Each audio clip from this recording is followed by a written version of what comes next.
അവന് പോലീസിൽ കൊണ്ട് അല്ല ഇവൻ കൊണ്ടുവരും കൊണ്ടുവരും അപ്പം നമുക്കിങ്ങനെ വേണം.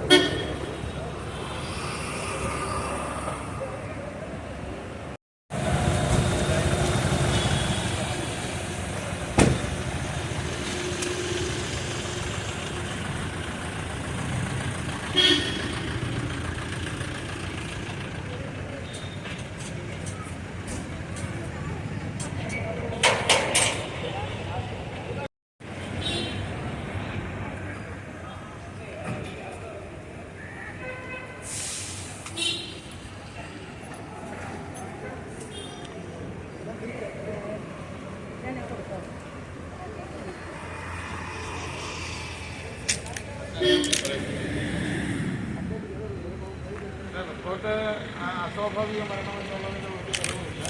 സ്വാഭാവിക മരണം എന്നുള്ള നിഗമനമാണ് പറഞ്ഞിട്ടുള്ളത്. റിപ്പോർട്ട് പൂർണ്ണമായിട്ടും കിട്ടുന്ന 2 ആഴ്ച കഴിഞ്ഞിട്ടായിരിക്കുമല്ലോ. അപ്പോൾ ഇതുവരെ ഉള്ളതിൽ അസ്വാഭാവികമായിട്ടൊന്നും സംഭവിച്ചിട്ടില്ല. അപ്പോൾ ഗോവൻ സ്വാമിയുടെ സമാധി എന്ന് പറയുന്നത് ഒരു പക്ഷേ ഈ അടുത്ത കാലത്ത് കണ്ടിട്ടുള്ളതിൽ ഏറ്റവും വലിയ മഹാസമാധിയായിരുന്നു നടന്നത്. പക്ഷെ അതിന് വിഘ്നം ഉണ്ടാക്കി